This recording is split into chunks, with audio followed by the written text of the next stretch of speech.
antum baca sepintas hadis ini tanpa tahu sababul wurudnya, apa maksudnya, global sekali. Ternyata Nabi SAW mengkhususkan kaum muslimin. Siapa yang menipu kami, bukan dari golongan kami. Ini bukan berarti orang kafir boleh ditipu ya, enggak. Karena hukum yang berlaku pada kaum muslimin, ada yang berlaku pada orang kafir, seperti nggak boleh ghibah, nggak boleh menipu, nggak boleh memukul, kecuali ada penyebab syar'i. Ada penyebab syar'i yang membuat kita bisa menghukum dia.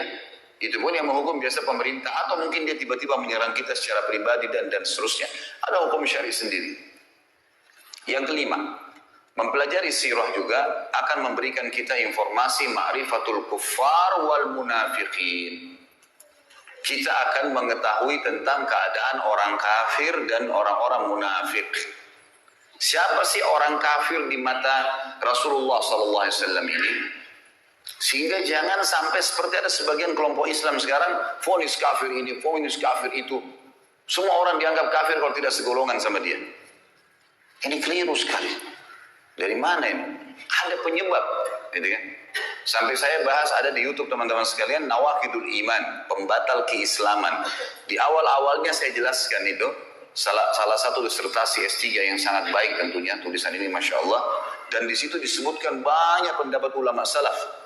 Ya, ulama sahabat tabi'in yang menjelaskan kepada kita tentang tidak bolehnya vonis kafir kecuali orang yang sudah jelas tervonis kafir sesuai dengan indikasi yang telah disampaikan oleh Nabi SAW di zaman beliau. Orang jelas-jelas murtad tinggalkan agamanya misalnya.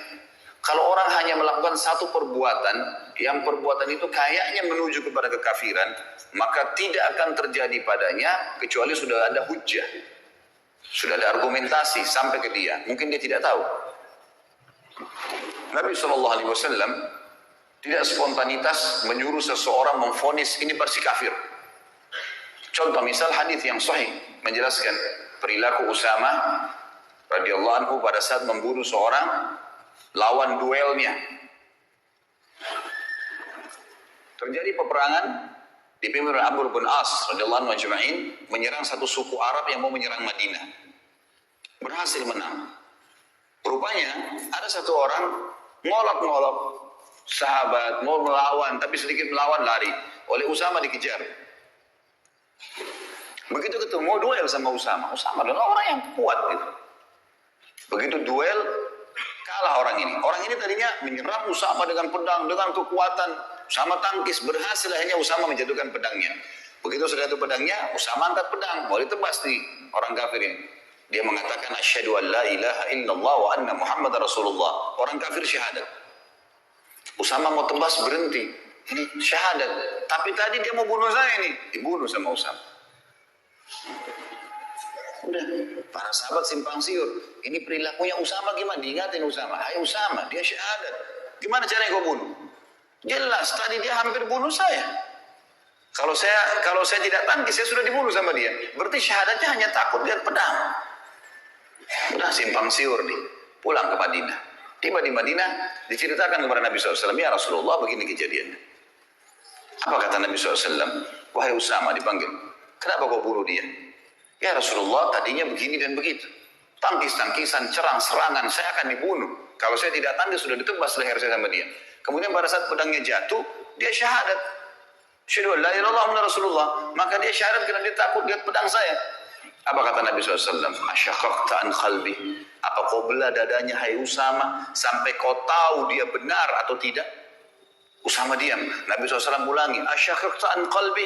Apa kau belah dadanya sampai kau tahu dia benar atau tidak? Nabi SAW ulangi terus sampai kata Usama, saya berharap mati masuk di kuburan gak keluar lagi. Karena beratnya kalimat itu, gitu kan? Diulangi terus oleh Nabi SAW. Apa kau belah dadanya sampai kau tahu dia benar atau tidak? Terus diulangi. Artinya apa teman-teman? Hukumnya hukum zahir. Kalau kelihatan orang itu syahadat, kita nggak bisa buat apa-apa. Hukumnya. Kalau ada lagi indikasi setelahnya dia lakukan kekufuran, dia nyatakan lagi murtad misalnya atau apa, itu lain. Tapi kalau enggak, lihat bagaimana Nabi SAW bermuamalah dengan orang yang seperti ini, gitu kan? Ada juga orang-orang kafir yang Nabi SAW hadapi sesuai dengan keadaan. Ada yang Nabi SAW sengaja suruh bunuh. Seperti kasus Abu Rafi', salah satu pimpinan Yahudi yang selalu menghina Islam, dibunuh oleh Nabi SAW, disuruh. Salah satu sahabat bernama Abdullah bin Abi Atik radhiyallahu anhu pergi ke sana, lalu membunuhnya, gitu kan.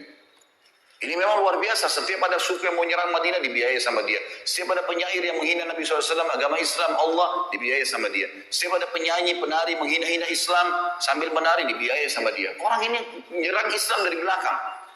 Nabi SAW mengatakan, siapa yang bisa mengamankan urusannya Abu Rafi' ini? Kata Abdullah bin Abi Atik, saya Rasulullah. Maka kemudian dia pergi ke sana sama temannya beberapa orang, masuk ke benteng, berhasil membunuh Abu Rafi', gitu kan. Tapi ada kisah sendiri, tentu nanti akan kita sampaikan insya Allah. Dan ini saya sampaikan juga di ceramah tentang, salah satu judul ceramah itu, kekasihku Rasulullah, aku mencintaimu, gitu kan. Yang baru tablik akbar di Makassar dan di Surabaya kemarin, menjelaskan banyak mujizat Nabi SAW, diantaranya perilaku dia terbunuhnya Abu Rafi' ini ada ibrah dan pelajaran yang besar. Gitu. Jadi ada orang-orang munafik yang dihadapi dengan cara dibunuh, ada orang-orang munafik, ada orang kafir dihadapi dengan cara bunuh, ada orang kafir dihadapi dengan cara didakwahi, ada orang kafir dihadapi dengan cara ya diterima zahirnya dan seterusnya. Ada ajaran dari Nabi SAW. Begitu juga orang munafik. Jangan teman-teman, begitu kita tahu orang ini mungkin indikasi kemunafikan ada padanya, kan Nabi SAW mengatakan ya, tanda-tanda orang munafik 3, riwayatnya dikatakan 4 sampai dia meninggalkannya baru hilang sifat kemunafikan. Kalau dia berkata selalu dusta, kalau dia diberikan amanah berkhianat, kalau dia berjanji dia ingkari, dan yang keempat adalah kalau dia berdebat maka dia curang. Sekarang berapa banyak orang Islam di Indonesia yang ciri yang 4 ini ada semua padanya? Saya nggak bilang di masjid ini ya. Banyak orang. Ada orang subhanallah tiap hari dusta. Udah kayak nggak ada nilainya. Cuma kita sulit bedain mana yang benar, mana yang salah nih. Makanan dusta, pakaian dusta, kerja dusta, semua dusta. Apa yang bisa dipercaya nih? Sama istrinya, sama suaminya dusta terus. Apa ini? Tanda-tanda kemunafikan. Tapi bagaimana caranya kita vonis dan bagaimana bermuamalah? Kan kata Nabi SAW, pastikan dia munafik tulen sampai dia tinggalkan. Berarti ada jalan keluar. Kalau dia taubat, dia tinggalkan, keluar dari munafikan, gitu kan? Dan Islam tidak pernah melihat masa lalu seseorang. Ada di antara nanti orang-orang yang tadinya munafik, kemudian masuk iman dalam hatinya lalu pindah. Betul-betul dia menjadi seorang mukmin. Ada. Nanti akan kita jelaskan juga dalam sirah. Bagaimana Nabi SAW bermuamalah dengan mereka? Waktu tersebar berita ifk, kedustaan bahwasanya Aisyah radhiyallahu berzina dengan Safwan, maka semua orang tahu penyebabnya Abdullah bin Abi Salul. Nanti ada ceritanya, unik sekali ceritanya itu. Maka begitu Nabi SAW sudah tahu, yang paling pertama berdiri Umar bin Khattab mengatakannya, Rasulullah izinkan saya tebas lehernya, bunuh aja orang ini, munafik. Dan Umar selalu setiap ada orang melanggar depan Nabi, ya Rasulullah izinkan, Anda izinkan hilang kepalanya orang ini. Luar biasa kalau Umar hidup zaman sekarang, wah banyak sekali kepala yang hilang gitu. Apa kata Nabi SAW? Tidak, hai Umar, jangan sampai orang-orang ngomong Muhammad membunuh orang-orang yang hidup seakan-akan jadi sahabatnya gitu. Seperti ini munafik, jelas-jelas munafik. Nabi SAW tahu. Tapi kan dia berbaur dengan muslimin, seakan-akan dia bagian dari sahabat. Jangan sampai orang berkata Muhammad bunuh sahabatnya. Sampai tersebar di setiap musuh Nabi SAW. Ayo, orang-orang Yahudi biasa bilang kalau sudah terdesak kita masuk Islam saja. Karena Muhammad gak mungkin bunuh sahabatnya. Sampai tersebar itu sebuah konsep. Berarti ada cara menghadapi orang munafikin. Dakwahi, sampaikan. Bukan seperti orang kafir, misalnya ada yang dibunuh. Gak ada. Kecuali ada penyebab-penyebab syarikat, dia berzina, dirajam, atau dia misalnya membunuh, maka dia dibunuh dan seterusnya. Jadi ada metode cara menghadapinya. Dan sirah mengajar kita dengan sangat detail. Bahkan kejadian di zaman Nabi SAW per individu, gitu kan. Serta pelajaran yang luar biasa teman-teman sekalian adalah Islam tidak pernah melihat masa lalu seseorang. Ini kalau teman-teman ikuti ceramah di YouTube ada judul yang saya angkat, iya inilah aku sekarang. Dakwah atau sebuah ceramah yang semoga Allah SWT ikhlaskan. Ya tujuannya untuk memberikan motivasi kepada ikhwan dan akhwat yang berubah. Gak ada aibnya. Dulu pezina, dulu pemabuk, dulu perjudi, dulu kafir, dulu memerangi Islam. Tapi setelah syahadat, Selesai semua. Karena Islam tidak membenci individu seseorang. Yang dibenci adalah perilaku yang salah. Umar bin Khattab dulu benci sekali sama Islam. Umar bin Khattab itu kalau keluar, khusus keluar dari rumahnya waktu di Mekah untuk nyiksa kaum muslimin. Khusus. Keluar ganggu, pukul orang, siksa orang muslimin. Sampai waktu itu tersebar berita, kalau Umar kemungkinan masuk Islam. Kata beberapa sahabat apa? Kalau Umar syahadat, unta juga bisa syahadat. Kayaknya mustahil gitu, gak mungkin. Tapi dia setelah syahadat, Islam gak lihat lagi masa lalunya. Umar yang mengaku orang mengatakan saya seorang khamar, orang yang suka minum khamar, dan khamar banyak sahabatnya kan. Khamar itu banyak relasinya selalu ke khamar, zina, macam-macam judi. Memang perilakunya satu sahabat semua. Sama antum kalau hadir majelis ilmu, sahabatnya masjid, ya, sahabatnya Quran, sahabatnya kitab, memang begitu. Itu sahabatnya. Jadi kita kena satu sahabatnya, kena semua itu. Makanya jangan buka pintu itu. Orang yang buka pintu kesalahan seperti orang yang ada di mulut jurang. Jangan coba-coba. Sekali tergerincir susah keluar. Kecuali mendaki, susah. Maka jangan coba-coba. Sementara keimanan dan jalan amal soleh ini semuanya jalan lurus, enak. Jalan mulus sampai mati, nikmatin makan, minum, tidur segala macam. Setelah itu mati masuk surga, abadi selamanya.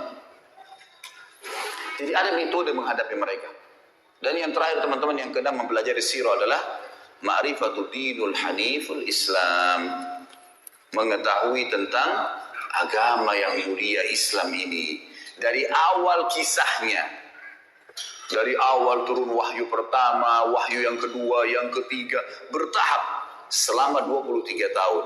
Itu yang kita pelajari dalam sirah. Bagaimana proses agama Islam dari nol sampai akhirnya menjadi agama sekarang yang terbesar pengikutnya. Kalau orang betul-betul yang menganut Islam ini teman-teman sekalian karena dalam hatinya, dia tidak akan tinggalkan sampai mati. Karena dia sudah tahu ini kebenaran. Nah, kita akan lihat nanti historinya 23 tahun semuanya bagaimana Islam itu sempurna. Inilah kurang lebih 6 poin manfaat mempelajari sirah. Tentu kalau ada poin-poin lain mungkin keterbatasan saya sebagai manusia biasa. Saya cuma menyusun di tulisan saya 6 poin ini.